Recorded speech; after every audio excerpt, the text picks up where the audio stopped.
Hello everybody, I'm the Charbox Gamer and welcome back to Tsushima. We are still collecting stuff, and after this we'll be having our final episode. Now, I'm gonna keep talking about my D&D stuff because at this point it's kinda hard for me to talk about stuff when I kinda already said much of what I wanted throughout the game already, so I'm just gonna keep sharing stories to entertain everybody. I think in the next episode we will be going over the trophies, or maybe it's in this episode, but I'm pretty sure that's gonna be the last episode.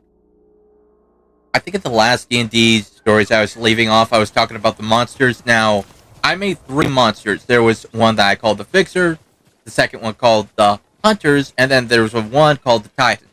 Now, the Fixers were the first one that I made up. I figured that they'd be easy peasy fights, nothing too serious, nothing too hard to deal with. And I made it kind of a comedic act when they first were encountered. Now, if you remember from the last episode, I had it where these fights would happen within encounters if my friend used his time ability just a little too much. And if I rolled a gauge where it would hit a 12 on a d12 using his usage of his power. It didn't happen as often as I like, and we really didn't get to see these fights as often, but that's life sometimes. Sometimes the roll just sucks. However, during these fights, if you'll remember from the last episode, I said if his friends rolled the same number as him, they would be with him in his fight. However, the first encounter, none of his friends were in the fight, so I was like, okay, I had to make this just a little easy, just to help out. I mean, yes, were they already easy fights? Yeah, but I didn't want to intimidate him completely. Remember, he is a wizard. They are pretty squishy. So, when he first encounters them, I described that they come from a white portal. As soon as they step into your realm, they fall flat on the ground and struggle to stand up, as if they're not used to your world's laws of physics. So, basically, they were at a slight disadvantage during this fight. Now, my friend, he immediately fucked them up. Now, once the fight ends, it reverts back to normal and he's brought back to the other fight that he was originally in. I was gonna say that, hey, during this fight, you'll lose your stuff, but then I thought more about it. I was like, you know, technically, that fight didn't technically happen as it was a time anomaly. So I'm gonna say if they used arrows, if they used bombs like he did, not the chaos bombs, mind you, because he didn't use them yet, but he did use a bomb type of weapon on them, then he retains that ammunition. Just because I figured logically that kind of makes sense. And also to be nice about it. Like, honestly, I didn't want to be too much of a dick on it.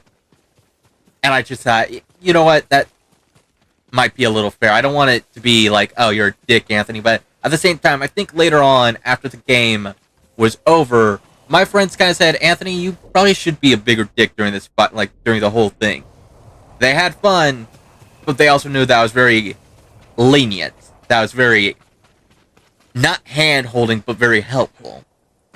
Like, I was more than enough at being fair with them. If that makes sense. Give me your shit. This is mine now. Now, the second encounter, he actually had a friend with him this time. So this is why I decided to introduce the Hunters. They're like the Fixers, but they were more agile. They're more pack-tactics. Like, think about agile wolves to give you a hint on how they would fight. Like, they would jump, they would grab onto you, they would pin you down. During this encounter, it's revealed that they're after his magic focus, which was basically what he was using for his time magic. He understood what they were after immediately, and he went all out. He was like, you're not getting this. No, sirree, Bob.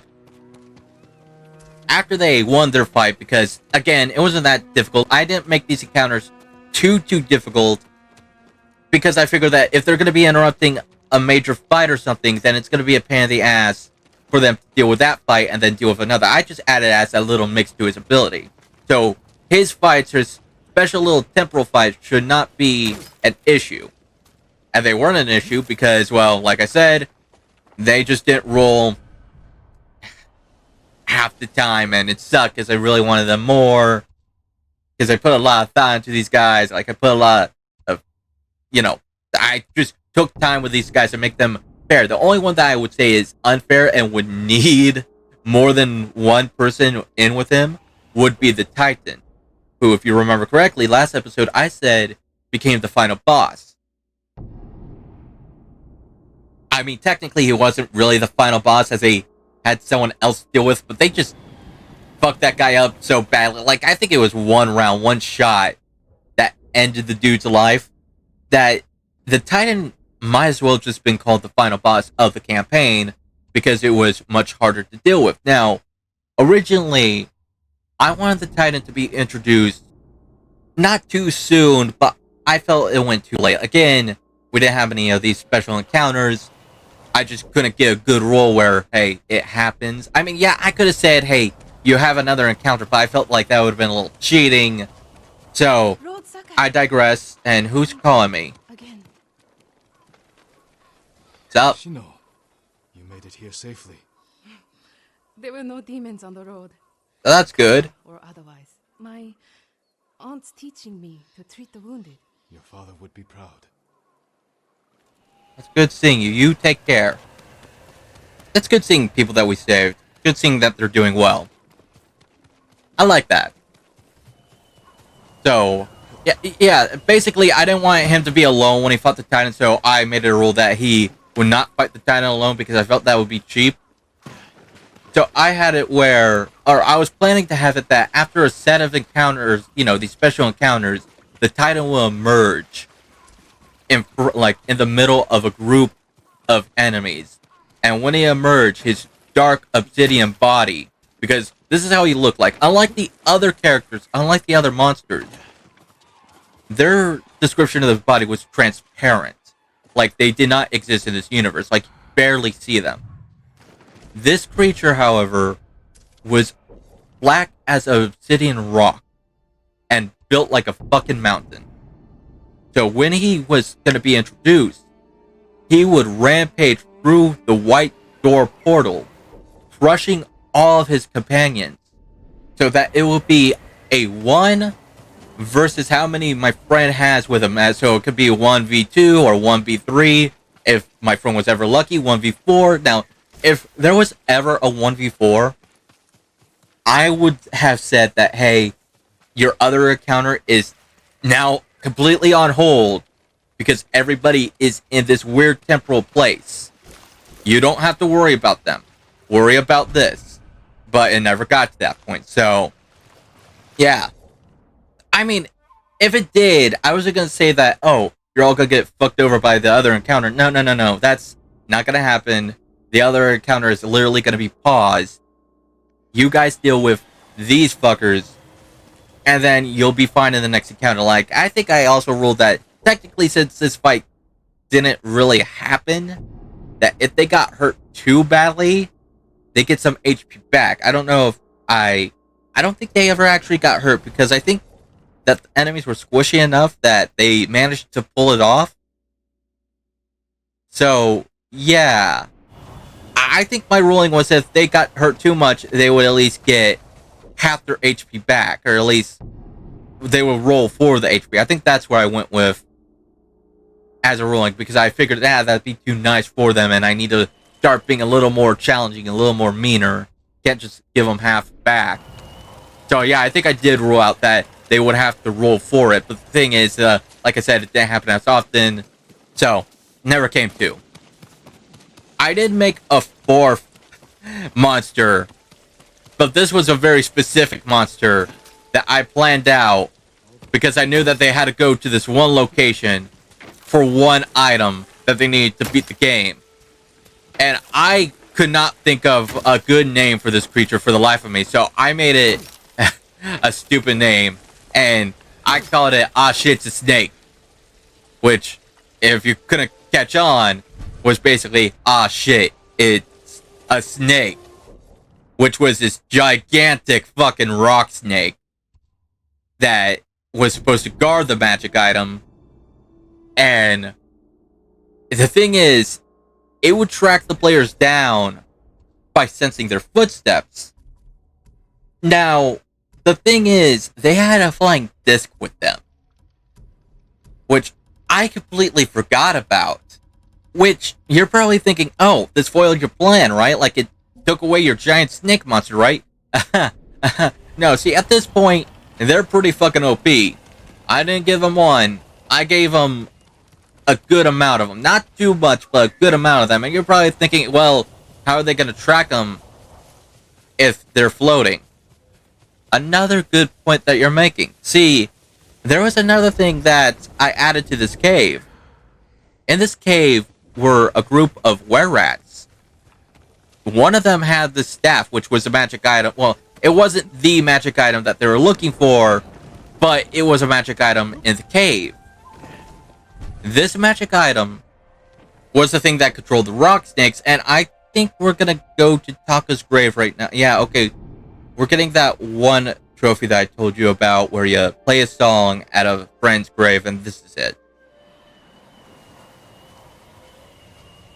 So you go to it, make sure you select the right song. I think it's this one right here, Lemon of the Storm.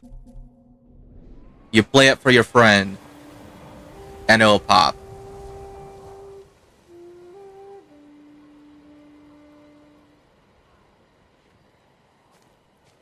Again, such a shame that it doesn't show on the recording when it pops. So, yeah, after that, it should pop up for you, and you should get it.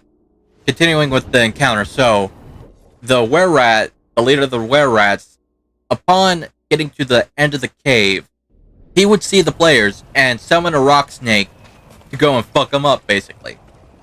Now, they did pretty well.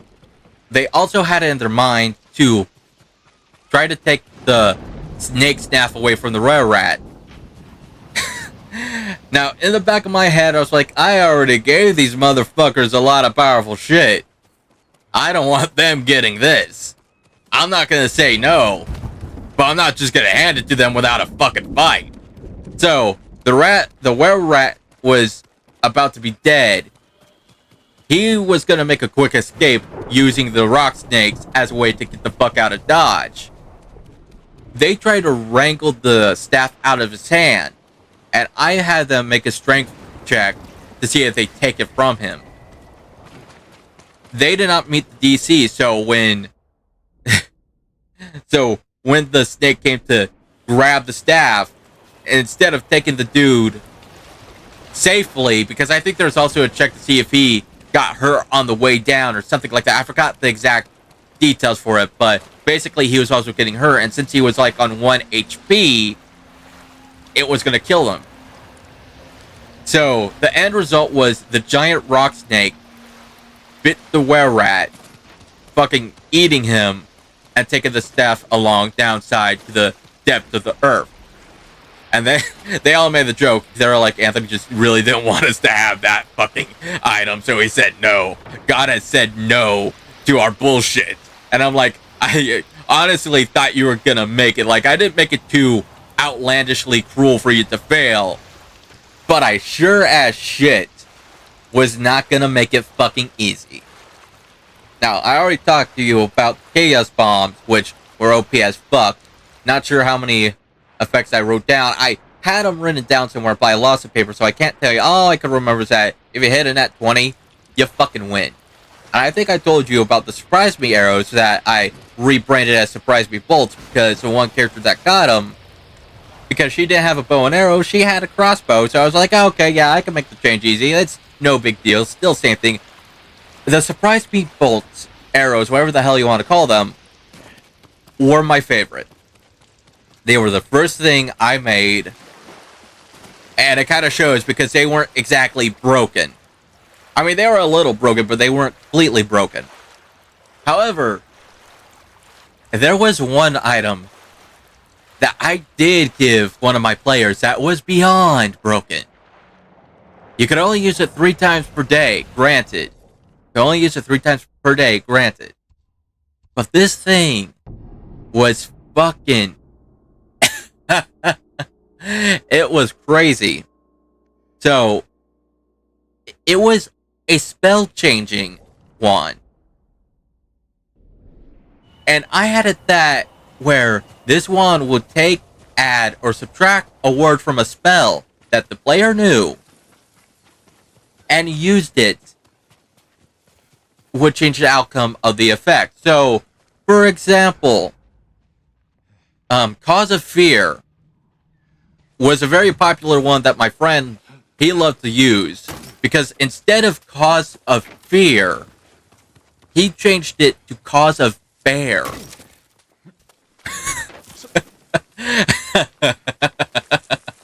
And I had him roll, what type of fucking bear do you want? Since there was apparently types that my other friend knew pretty much about, and it's like, roll for the fucking type. Whatever you get as a fucking ally. And the bears, much like in this game, have fucked up the enemies that were called upon. I think the final boss, the dragon of the game, was due in by a bear.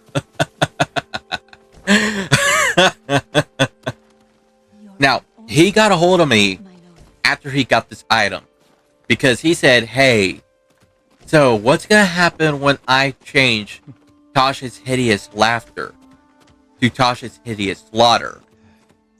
And I was kind of curious about that too. It's like, you know, I typically let the player decide what happens, because I figure you're gonna think of something a whole lot funnier than I would come up with. But if you want me to think of something, I'll do it. And he's like, Anthony, I want you to think of something, because I want to see how fucked up you can make this spell. Because he already had Cause of Bear. He wanted me to add to it. I was like, alright. And sadly, we really didn't get to... Well, we did, but the climactic finisher was just not that climactic. Like I said, we kind of rushed through, and, well, I got to describe what fucking happened to him. But I felt like it would have been better if the ending was a little more climactic than what we got, so, yeah. You gotta forgive me for not being able to tell you word for word on what happened, but what happened was is that you stand before your fallen foe as you etch out the words, Tasha's hideous laughter. As your wand adds an S to the very front of the word laughter, the giggles that you hear turn malice as they start striking into your foe's flesh, blood leaking from his eyes as gouges of cuts riddle through his body. He dies with a sickening grin and a fearful look on his eyes staring right back at you. Again, that's not exactly how I described how the spell affected their foe, but it's in the ballpark at least. Now, there was one rule that I implemented with this wand because I didn't want them just making up words and having it be a spell, so I made a rule that if you change a word or letter, add or subtract, then the final word has to be an actual thing. Like an actual word. Like, you can't just say a random word, have it have no meaning and expect it to change, because I don't know what you want me to do with that shit. Now, for the most part, this rule was followed. I think there was only one instance where there was one word I wasn't too aware of that my friend, he looked up on his phone to show me what the word meant. And I was like, okay, fair. It was another word for a type of tree. And I was like, okay, that's valid. You make a good point. The spell itself was basically a tree being projectile, being thrown, just manifesting out of nowhere and smacking into the fucking target. Now, one spell that he liked using was a cantrip. It was Fire Bolt. He changed it from Fire Bolt to Fire Bolts, which I honestly said, hey, if you're going to do that, it's just going to be like double cast or double spell or something like that. I forgot the terminology, so it's just going to be that and double. Why can I not get up there? You're killing me here. You're killing me. Come on, you're really killing me here. Come on. Now, one of the prizes that they could have won at the carnival was a wish, which would have acted like a monkey's paw. And I planned... They didn't win this prize, sadly. Like, they had the chance, but they just did not get the chance. And I was like, fuck. Because certain members of the group, they had their own desires that I was going to use to mess with them.